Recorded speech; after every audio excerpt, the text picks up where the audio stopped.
Muchas gracias, doctora Susana. Al final tendremos una oportunidad de participación del auditorio con preguntas, respuestas y observaciones. Entonces, para que guarden sus cosas. Vamos a continuar con la intervención del doctor Juan Vicente Conde, médico cirujano y especialista en salud ocupacional. El doctor Conde es médico de la Universidad del Rosario, con estudios de posgrado en salud ocupacional de la Facultad Nacional de Medellín de Salud Pública, en servicios de salud ocupacional en Tel Aviv, Israel, estudios en la Universidad Nacional de Colombia en salud de los trabajadores y diplomado en la Escuela de Alto Gobierno de la Escuela Superior de Administración Pública en análisis y componente financiero en la evaluación de proyectos.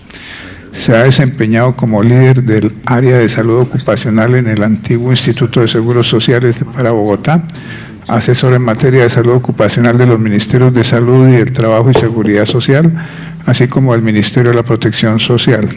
Ha laborado en el sector privado como gerente de una compañía aseguradora de riesgos profesionales y de entidades asistenciales en condición de gerente y como director científico. Ha sido docente universitario de los posgrados de salud ocupacional y medicina del trabajo de diferentes universidades.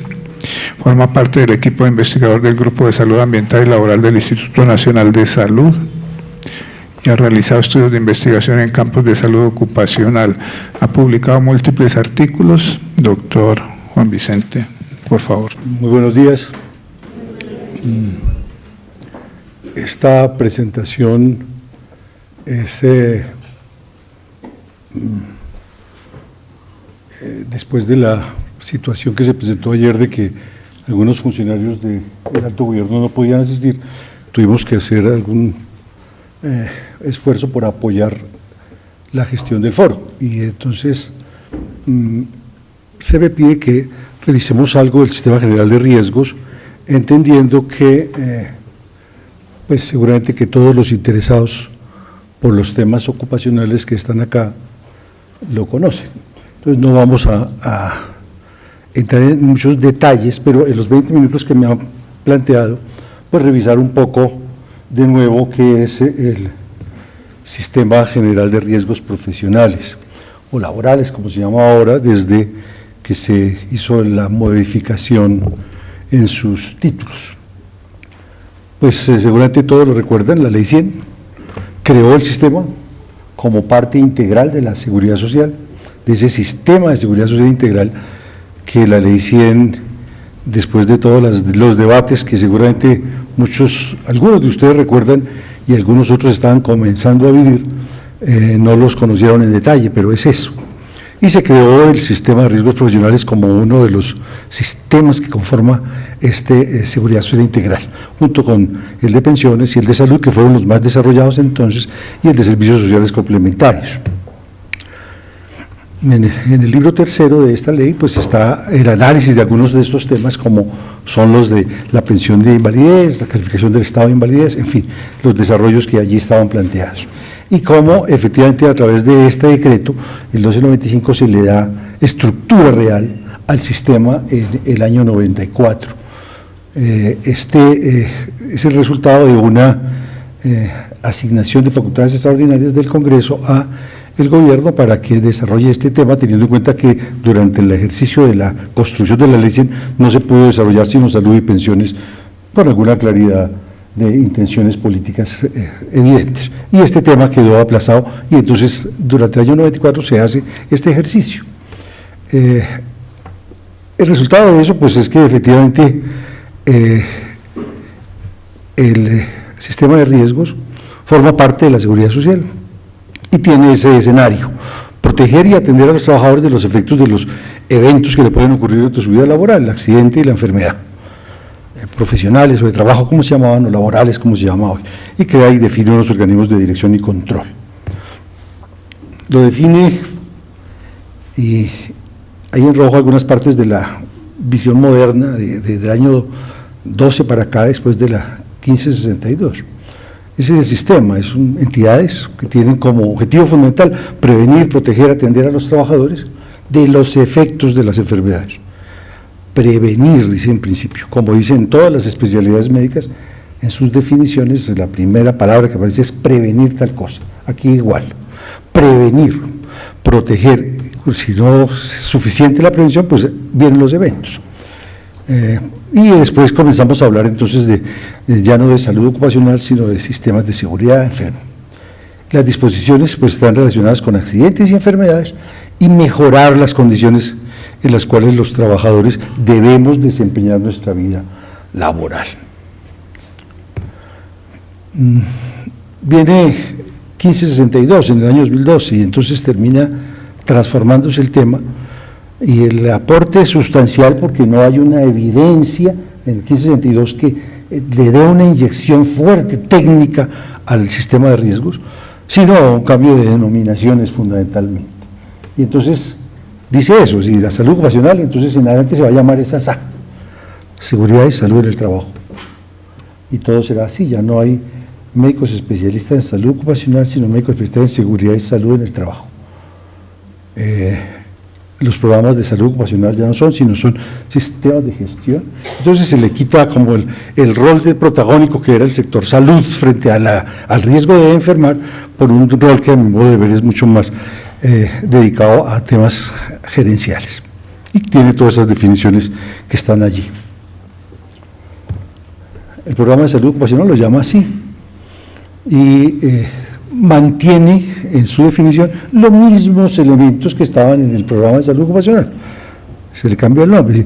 El desarrollo de un proceso lógico, lo era, por etapas, lo era, que se basa en mejorar permanentemente, mejoría continua, que es el eslogan fundamental de los sistemas de gestión, y que incluye la política, la organización, la planificación, etcétera.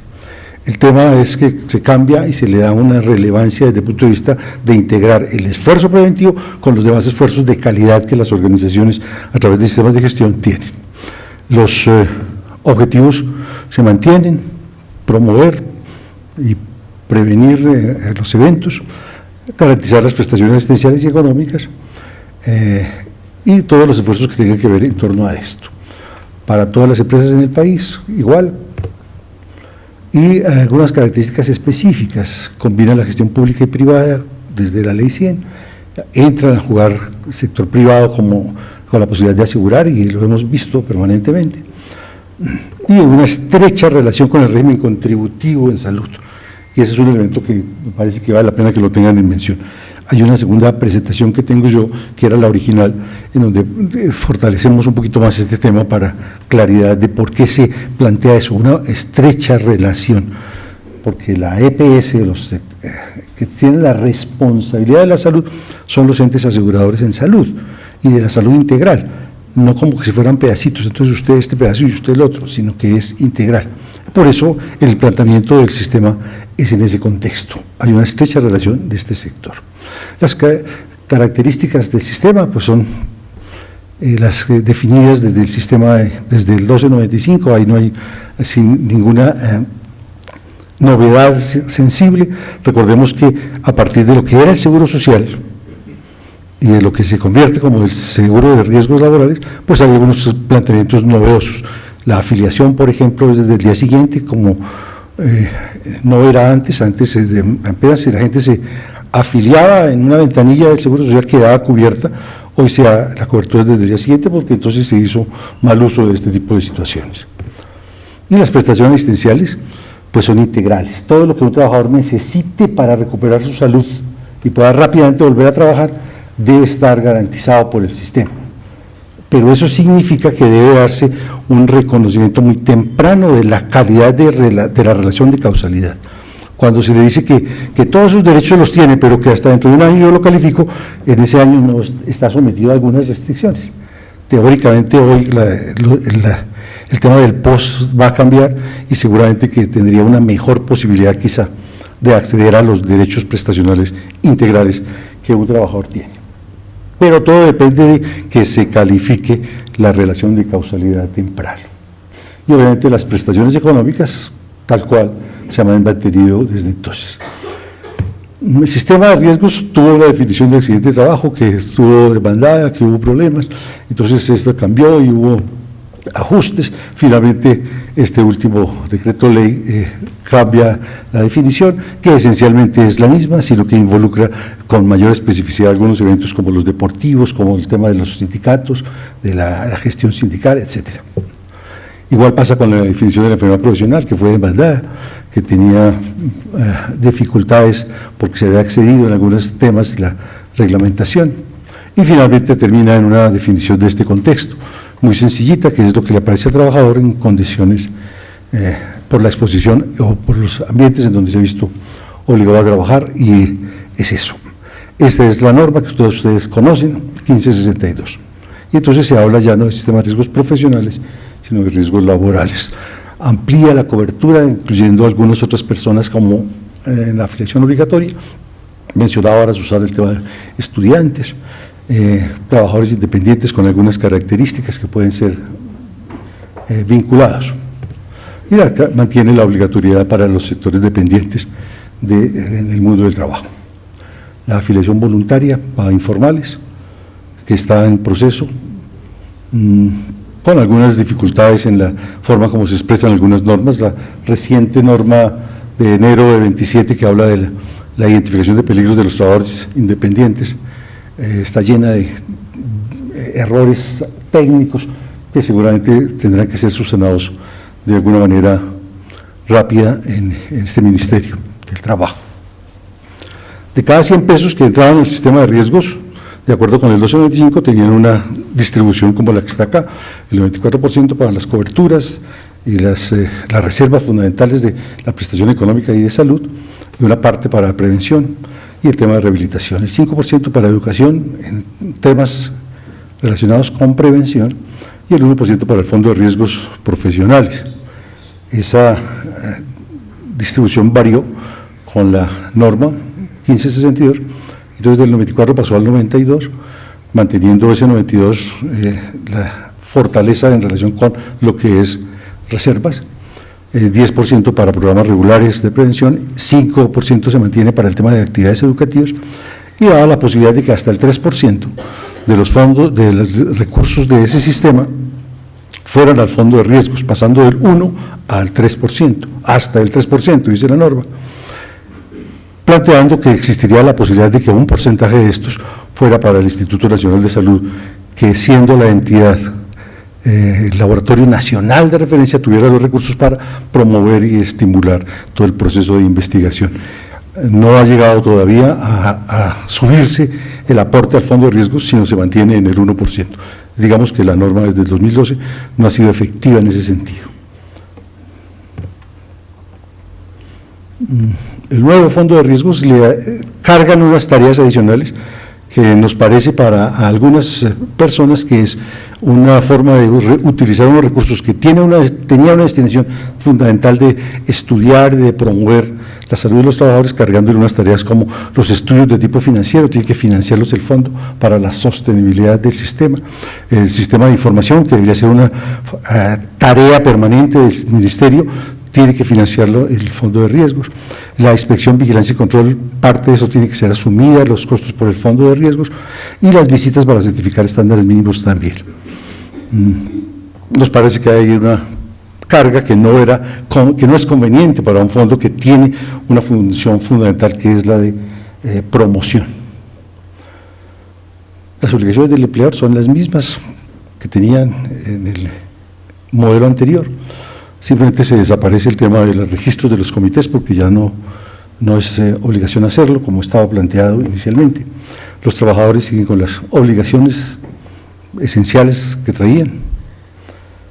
La clasificación de las empresas se mantiene, aunque hay ahora un estudio para ajustar algunas actividades económicas, subirlas o bajarlas de clase, dependiendo de los estudios que ha venido haciendo la Universidad Nacional. Todavía se mantiene la cotización en el valor inicial, o sea, en la columna del centro. El modelo anterior, el Seguro Social, permitía fácilmente subir o bajar esa cotización a través de una serie de criterios sobre el cumplimiento de recomendaciones y los niveles de desarrollo preventivo de las organizaciones. Ya va a cumplir 23 años ahora en junio el sistema, y todavía no se ha podido reglamentar la movilidad de la cotización. Entonces hoy las empresas que hacen un gran esfuerzo y las que no hacen ninguno de la misma actividad económica pagan lo mismo, siendo un desestímulo realmente a la intervención de la promoción y de la prevención. Hay la variación del monto de la cotización, está establecido cómo debe hacerse, pero no está reglamentado el procedimiento, de modo que es todavía es un canto de sirenas, no tiene ningún efecto. El alto riesgo, que está definido desde que inició el sistema, no ha funcionado una tarea precisa para este tipo de actividades económicas críticas. De hecho, cuando el decreto 2090 del 2003 cumplió los 10 años, en el 2014, se trató de, que tiene que ver con las pensiones anticipadas de vejez, de conocer cómo está el tema del alto riesgo en las ARLs. Entonces se le pide información a las ARLs de qué está pasando con el alto riesgo, cómo lo han definido de acuerdo con este decreto que es del año 95, que era su obligación que semestralmente informara al respecto. La respuesta unánime es de que no había ninguna información sobre alto riesgo. Entonces se le pide al Colpensiones, que era el que debía pagar las pensiones anticipadas de vejez, cuántos trabajadores se han pensionado por este tema de alto riesgo. Tampoco existía el dato. Entonces se le dice al PILA cuántas empresas están cotizando puntos adicionales para el tema. Tampoco existía el dato. Conclusión, el decreto que cumplía 10 años de vigencia se prolonga por otros 10 años porque nadie tenía información, siendo una obligación fundamental de algunos de estos actores.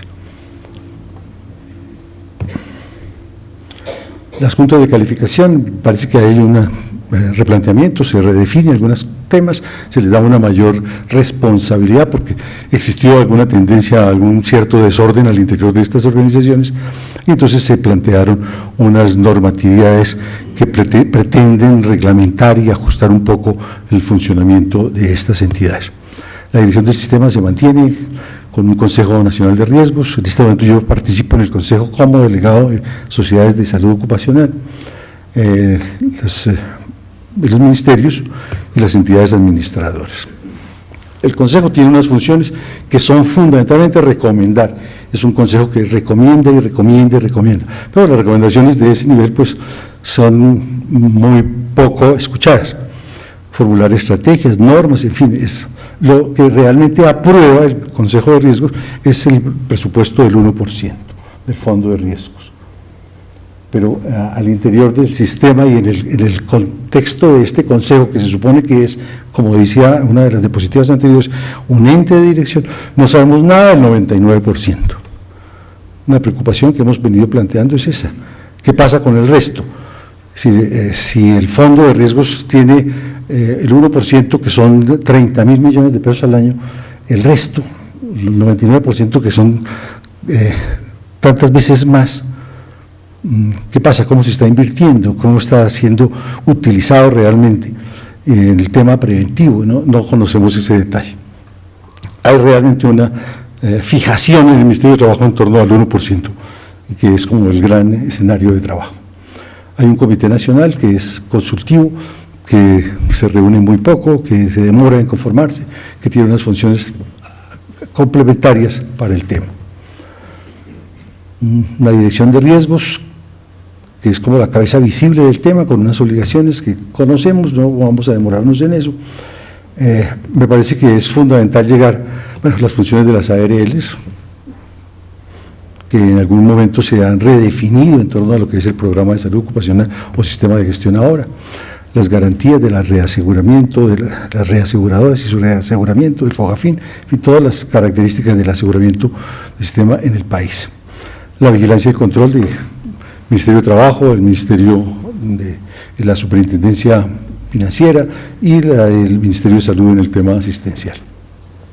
El empleador sigue con las mismas responsabilidades y su capacidad de tomar la decisión sobre qué ARL quiere, desarrollar su programa de salud ocupacional todavía hoy. El sistema de gestión arranca en la última prolongación, ahora a partir de junio, pagar la cotización, esos detalles, y participar en la rehabilitación, un tema que ha sido poco a poco como alejado del rol, del dinamismo del sistema. Cuando uno revisa qué era y qué ha pasado con la reforma, el tema era monopólico y eso era, entre comillas, lo que se adujo mucho, con mucha fuerza, cuando se habló en las discusiones previas a la ley, era un monopolio, el Seguro Social, y la Caja Nacional, pero efectivamente tenían unos problemas internos graves. Ahora es un modelo competitivo, se supone que ambos son preventivos, que estimulan la prevención. Estimuló la prevención, el sistema de riesgos, subía y bajaba las cotizaciones a las empresas que hacían o a las que no hacían. Hoy todavía está el modelo planteado de que se estimula a las empresas, pero no está reglamentado, luego no existe. Es exigente, le dice usted, empresario, tiene que hacer estas cosas en ambos modelos. El modelo anterior estaba, digamos, subdesarrollado, entre comillas, dependía del sector salud. Hoy pasó a un mejor nivel, se equiparó con el sistema de salud, son de la misma categoría o jerarquía dentro de la seguridad social. La cotización antiguamente no discriminaba, si le pagabas la cotización al seguro social, allí iba todo, salud, pensiones y riesgos. Ahora se discrimina y el empleador ha mirado con mejor criterio, quizá yo pago esto y que recibo a cambio. No era un negocio y ahora se da una posibilidad de negocio y sigue siendo para ambos casos el trabajador como el objeto. Sigue siendo indiferente, desafortunadamente, el trabajador. ¿Qué cambios hubo a partir de esa reforma? La iniciación de la cobertura, como dijimos, no es al momento de la afiliación, sino hasta el día siguiente. Una modalidad que existía, que era la pensión parcial, desapareció. Los porcentajes de cotización crecieron. Se fortaleció el ministerio a través de la llegada del fondo de riesgos a manejo de este ministerio. Los ingresos bases de cotización se reajustaron, se fortaleció, entre comillas, o con algún interrogante, la rehabilitación profesional, discrimina y reconoce el alto riesgo, que también se hacía antes, pero aquí le da unas obligaciones al asegurador que todavía desafortunadamente no se han cumplido, crea un Consejo Nacional, reclasificó algunas actividades económicas, y eso debe estar revisándose cada 4 años, en estos 22 años solamente se ha hecho en una ocasión, y valora el tema de la incapacidad de otra manera. Me parece que vale la pena mirar debilidades de las que consideramos que existen hoy en el sistema. El Consejo Nacional de Riesgos es un consejo que a mi modo de ver tiene un perfil muy bajo, no es trascendental en el alto gobierno, es muy rutinario, muy sencillo, no toma decisiones de fondo. Hay una lentitud en operacionalizar decisiones claves. Si el sistema de garantía de calidad se aprobó y no ha funcionado, el sistema de gestión ha tenido 3 aplazamientos, lo cual a mi modo de ver genera, le resta seriedad y responsabilidad al tema. Entonces tiene que comenzar tal día, entonces cuando va a llegar esa vez, no, entonces aplacémoslo, el último aplazamiento está para ahora, para junio, la tercera vez. La inspección, vigilancia y control no es fuerte, no la hay, nos hablan de 800 inspectores, pero el tema central de la inspección de trabajo es la relación contractual, el tema laboral, si están contratados bien o no. Ahora está, efectivamente, la ministra ha planteado, hoy decía eso, que es toda la tercerización la está atacando, pero el tema de la promoción de la salud en las empresas, nadie lo vigila.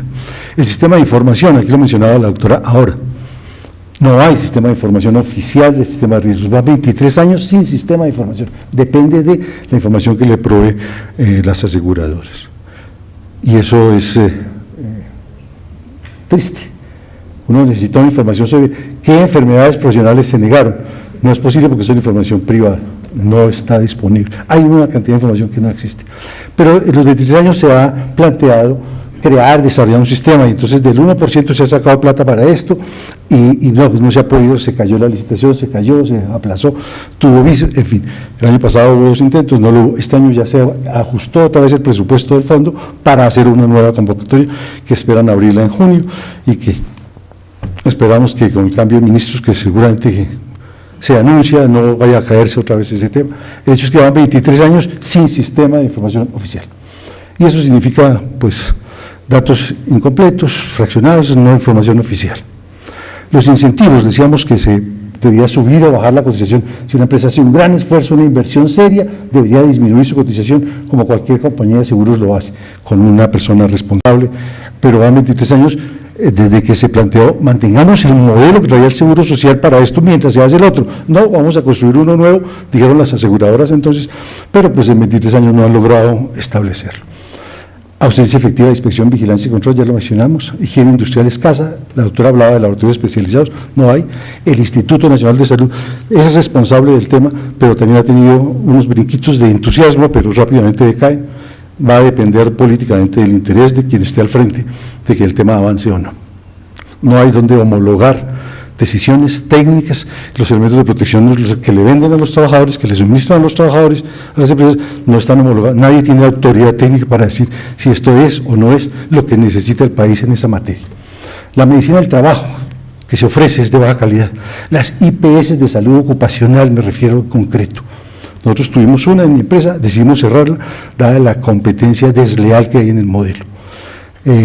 La proliferación de ofertas, la liviana calidad técnica y ética, en donde se hace, un personaje nos decía que le va muy bien ahí, que le pagan mal cada consulta de 10.000 pesitos, pero que se hace 70 en el día frotándose las manos. ¿Cómo hace 70 en el día? ¿De qué calidad? Pero desafortunadamente eso es lo que el empleador busca, que sea baratico, porque eso no tiene ninguna trascendencia en su gestión, y eso se traduce en toda la problemática de la salud de los trabajadores. ¿Quién debe mirar eso? La doctora habla de integrar salud, el Ministerio de Salud frente al tema.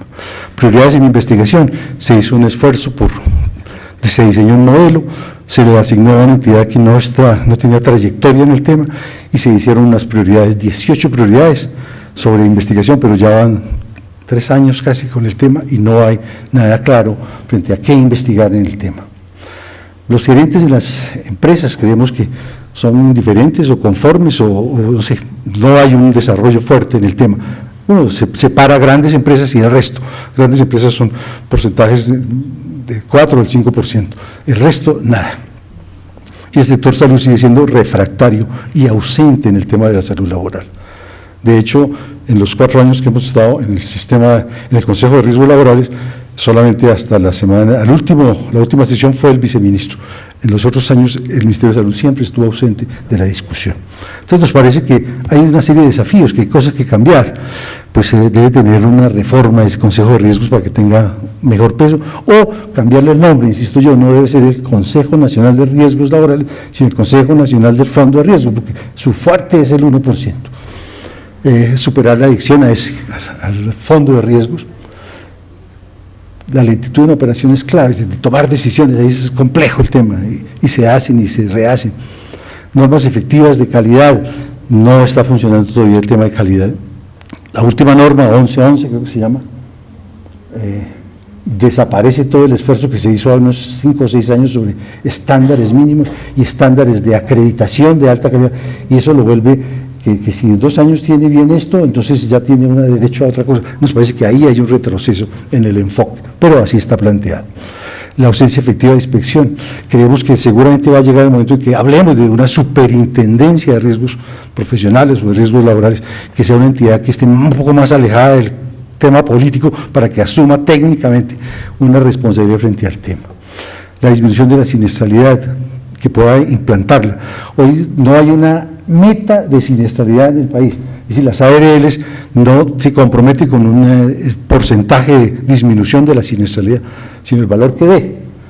Está en el 7, está en el 7,5, está en el 7. Debe haber una superintendencia que diga, la meta para ahora es el 6% de la accidentalidad. Tiene que bajar para que el esfuerzo se acelere en las entidades. Mejoría en la conducta de los aseguradores en riesgos, el tema de la selección adversa, que sabemos que existe, el reconocer los eventos y los pagos oportunos, sigue siendo gravísima la posibilidad de calificar una enfermedad profesional en nuestro país. En la otra intervención yo tengo unos ejemplos de este tipo de temas. La higiene industrial, me parece que es fundamental, los laboratorios, pero no hay nada, la perspectiva, nada en torno al tema. La medicina del trabajo en clínicas y hospitales debería existir, a donde va el trabajador que se enferma o se accidenta. El trabajador que se enferma, cualquiera de ustedes se enferma, no va a la clínica de la ARL, va a la clínica que le corresponde por su EPS, pero allí nadie sabe de enfermedades del trabajo. Me comentaba con el doctor ahora, un médico se gradúa hoy y al día siguiente su consultorio tiene que atender a un trabajador, pero él no tiene ni idea de enfermedades laborales.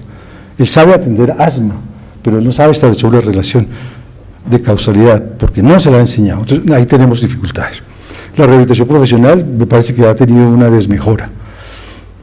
Quizá una superintendencia de riesgo nos ayudara a pensar el tema de otra manera, con unos objetivos precisos y con unas funciones claras.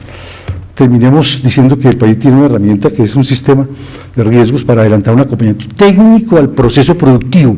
Es la fuerza laboral la que hace rico al país. está en la discusión de las tasas de interés. El problema es las tasas de interés o es la productividad de nuestros trabajadores, y nuestros trabajadores no están bien. Entonces la productividad va a tener cojeras, dificultades, pero ahí todavía, eso todavía no está entronizado en el alto gobierno y en los responsables del tema. Hay un escenario con oportunidades. El incremento real de la productividad incluye la prevención de los riesgos, pero eso no es claro todavía. Y la contención de costos pasa por el control de los riesgos, porque generan pérdidas, ausentismo, incidentes, accidentes, enfermedades, muertes. Se puede concluir que los sistemas de gestión es la herramienta de apoyo gerencial para las acciones todas mencionadas. El principal elemento del sistema de gestión es la voluntad de la alta dirección, pero cuando no hay seriedad frente al Estado que le exige con seriedad al empleador, la cosa es bastante inestable. Un elemento de competitividad es la calidad del sistema de gestión. Y prevenir, estamos convencidos que es un buen negocio. Por ahora, este planteamiento para recordar un poco el tema del sistema. Gracias. Muchas gracias, doctor Conde. La Academia Nacional de Medicina está muy preocupada por eso. Desafortunadamente, nuestro próximo expositor tiene que tomar un avión y va a hablar a nombre de la Academia. A mí me gustaría que el académico miembro de nuestra institución muy prestante, doctor Jaime Arias, nos presente al próximo expositor, por favor, doctor Arias. Bueno, voy a presentar, Ricardo, al expositor. Primero, muchas gracias por invitar a ASEMI, al gremio de las EPS, que tienen, como acabamos de ver, mucho que ver en este tema.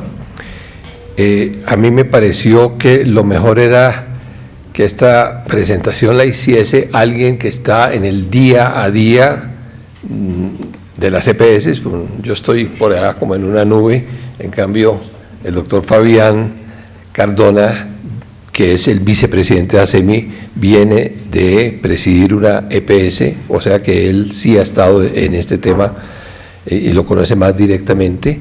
El doctor Cardona no solamente es un excelente médico, administrador de salud, egresado a la Universidad del Valle, sino que es un académico, no miembro de la Academia de Medicina, pero académico, y por eso yo estoy muy contento de que él haya podido aceptar la invitación. Como en una oportunidad anterior, yo vine acompañado de dos personas que conocían realmente el tema, porque es cierto, las EPS tienen tantos problemas que este es un pequeñito problema, pero muy pequeñito para las EPS, y eso no debería ser así. Entonces el doctor Cardona viene con la doctora Ivonne Karina Pinzón y con ella y con alguien más, con ella, para ya responder preguntas muy concretas. Entonces, muchas gracias por la invitación, Ricardo, y los dejo con el doctor Cardona. Buenos días. Como ustedes pueden haberse dado cuenta, las dos presentaciones anteriores pues nos pueden abrir el panorama de lo que vamos a encontrar nosotros ahora frente a la calificación en enfermedades. Me acompaña la doctora Ivonne Karina, quien ella queda después de la charla para las preguntas, inquietudes que tengan. Estoy seguro que vamos a tener varias. Esta es la agenda, 3 puntos, donde tenemos nosotros los elementos de enfermedad laboral, cuál ha sido el comportamiento de la enfermedad laboral y unas conclusiones. En la primera parte de enfermedad laboral, solo para ratificar, las administradoras de riesgos laborales no solamente tienen que ver con el pago de las prestaciones económicas, no solamente tienen que ver con la calificación, sino, como se ha hecho énfasis, tienen que hacer gestión en todos estos componentes, ¿sí?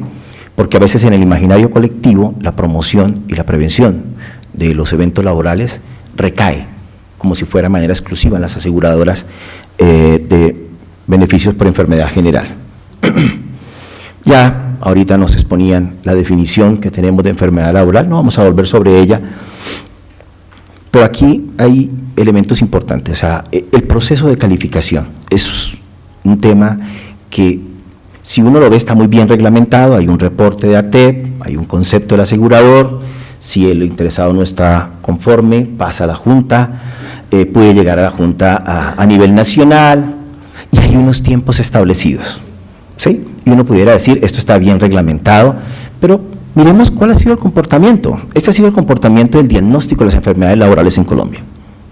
Aquí está la frecuencia y aquí está el porcentaje, la tasa, perdón, ¿sí? Cuando uno compara y uno dice, vamos en el camino correcto, y eso hay que tener la claridad y la precisión de relevar de que cada día tenemos mayor sensibilidad. Pero cuando lo comparamos con los estándares internacionales, todavía estamos muy distantes de lo que se espera. ¿Sí? Aún en los mejores escenarios se puede decir que estamos identificando el 30%. Pero miren esto tan interesante. Una cosa son las incapacidades, perdón, los eventos que se reportan como enfermedad laboral, otro es el porcentaje que se termina aceptando como enfermedad laboral, que es apenas la mitad. ¿Sí? Y si a esto le colocamos qué pasa con los tiempos, encontramos que sí, en la oportunidad por parte de las aseguradoras de hacer la clasificación, ha habido una leve mejoría de 65 a 44 días para enfermedad general y de 53 a 43 días. Por algo interesante, cada vez que el asegurador se demora en clasificar, juega en su contra, ¿sí? Y tal vez este es un mensaje que a veces nos corresponde incorporar en la política pública. El único nervio que despierta el cerebro es aquel que toca la billetera. ¿Sí? Ok. Pero fíjense, entonces, ¿qué pasa con las entidades de ARL? Por el contrario, se incrementan los tiempos. ¿Sí? Y ni qué hablar de las juntas a nivel regional y nacional. O sea, ahí tenemos un problema que debemos de revisarlo, mirarlo, entenderlo y racionalizarlo de una manera diferente. Para completar el esquema, ¿cuánto tiempo se demora desde que una persona aparece con los síntomas hasta que finaliza? O sea, ese 30% que después se disminuye y califica en años. Bueno, en Colombia nos estamos demorando de 0 a 4 años, el 42% apenas alcanzamos nosotros a identificarlo. ¿Sí? O sea, la persona dura 4 años y estamos hablando que teníamos que hacer intervención de riesgos. Y si yo no conozco de qué está pasando, ¿qué estoy previniendo? Esto sucede igual para las crónicas. Esto pasa igual y es uno de los elementos que tenemos que nosotros empezar a trabajar. Lo mismo pasa en salud mental. Nos estamos demorando 10 a 12 años en diagnosticar una enfermedad bipolar. O sea que aquí tenemos unas brechas gigantes y este es el escenario para que nosotros hablemos de estos temas porque nos corresponde con el liderazgo mover. La siguiente diapositiva es muy atrevida y esto lo podemos empezar a calcular de alguna manera. Permítanme hacerlo de la siguiente manera. Si nosotros tenemos un esperado de captación de 100 pacientes de enfermedad laboral, hoy el sistema está clasificando como probable escasamente 30, pero aprueba 15, o sea que hay 85 allá afuera que no tenemos ni idea qué está pasando con ellos. ¿Sí? Pero, ¿cuál es el impacto? No tenemos variables de evaluar. ¿Cuáles son los indicadores de saber esas personas cuántas regresaron al trabajo? ¿Cuántas son funcionales? ¿Cuántas no se les ha afectado su relación familiar, su relación en todos los niveles? Y aquí ven ustedes la escala de latencia que afecta el impacto. O sea, cuando nosotros estamos hablando de que el Pareto 80%, nos invertimos hasta 14 años desde que aparecen los síntomas. Uy, qué rico. ¿Sí? Hasta 14 años para hacer el diagnóstico, pues ahí tenemos una tarea muy importante. Que todos los sectores, esto no es de la ARL, esto no es de la empresa, esto es de nosotros, ¿sí? Primero, crear mecanismos que nos permitan hacer monitoreo continuo de saber esto, cómo se comporta por región, por área, por tipo de empresa, por tipo de labor, para nosotros saber en dónde tenemos los mayores gaps y qué es la gestión que debemos realizar. ¿Quién hace el diagnóstico? El médico de la EPS. Los demás no tienen mayor preponderancia. ¿Sí? Puede ser, como lo decían ahorita, si uno quiere resultados tiene que hacer incentivos, pero si los incentivos no están colocados de la manera correcta, y esto funciona para todos los actores del Sistema General de Seguridad Social, ¿sí? Solo para comentar, el sistema de información está hecho para que se hagan actividades y se paguen actividades, no para que se reconozcan cuáles son las condiciones de enfermedad de la población y cómo intervenir en ellas. Pues ese es otro tema, ¿sí? Pero aquí los estímulos están que infortunadamente, ojalá no los reconozcamos, ojalá no los hagamos visibles, ¿sí?, para el gran colectivo. Seguimos teniendo la misma problemática de patología osteomuscular, ¿sí? Solo por generar controversia ya empiezan a aparecer los artículos donde ven incremento de patología osteomuscular y consumo de estatinas, ¿sí?, cómo el incremento de consumo de estatinas se asocia con dolores osteomusculares inespecíficos y cómo al retirar las estatinas el paciente milagrosamente mejora de esta patología osteomuscular, ¿sí? Aparece en estudio, no estoy hablando de evidencia, por favor.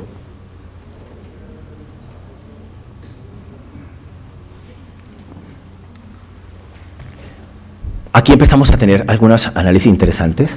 47% de toda la clasificación se hace en Bogotá. No tenemos en Bogotá el 47% de los cotizantes. Por consiguiente, uno pudiera decir que Bogotá está haciendo una mejor labor de lo que hace el resto del país.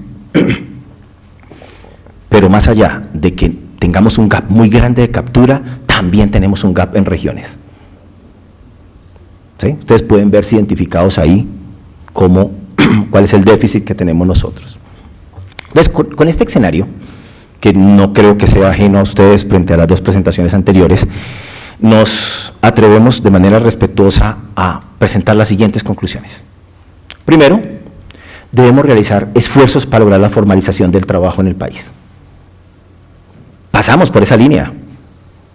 Aquí estamos hablando de los que tienen el derecho a la seguridad social en el trabajo, pero hay un resto de gente que ni siquiera tiene ese privilegio, ¿sí? Podemos decir que los que están en riesgo laboral les puede ser bueno, regular o malo, pero es que esto siempre será malo, no tienen absolutamente nada. Segundo, debemos de lograr que toda la gestión en enfermedad laboral la podamos poner a la luz pública, como hoy hacemos con todos los eventos de notificación obligatoria, como pasa con sífilis congénita, como pasa con vacunación, ¿sí?, para poder tener un observatorio y saber qué está pasando. Estos son seres humanos que el día de mañana se van para su casa, están deteriorados y no fueron clasificados, no pueden volver a reincorporarse a la vida laboral, ¿sí? Y es una deuda que nosotros tenemos con ellos. Otro elemento importante es que existía antes el concepto de enfermedad laboral temporal. Creemos que debe la norma incorporar, porque se están presentando algunas dificultades frente a intervención.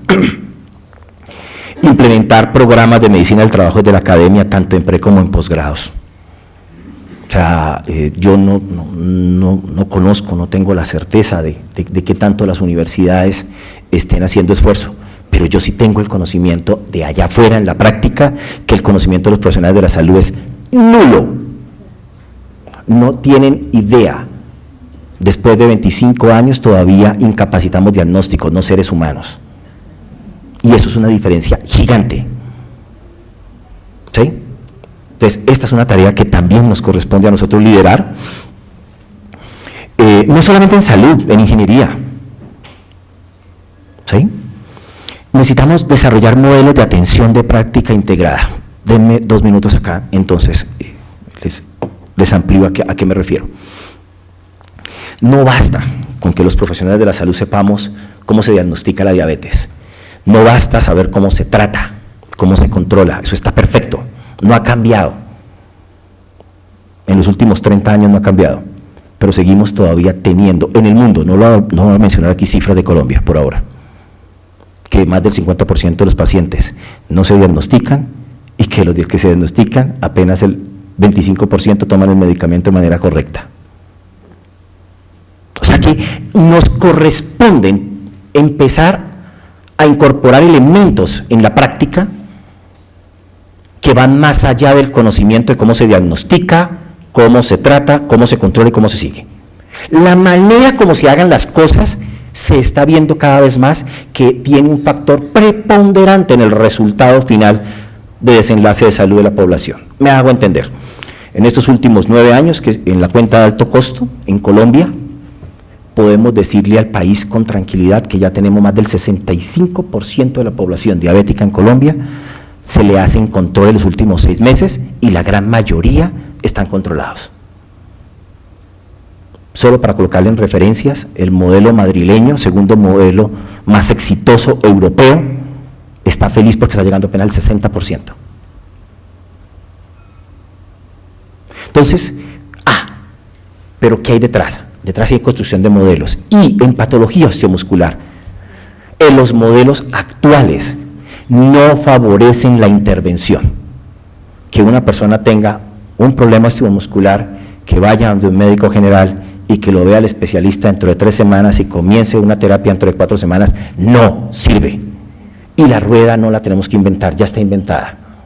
Hay modelos por fuera del país que ya hay implementación en Colombia, donde a los pacientes con patología osteomuscular los atiende de manera directa el fisiatra, el ortopedista, de primera vez, y ahí mismo está el centro de terapia, con logros de consulta en ortopedia, que es de las consultas más prolongadas en todos los sistemas de salud del mundo, de menos de 5 días, con disminución de incapacidad por encima del 23%, con el modelo.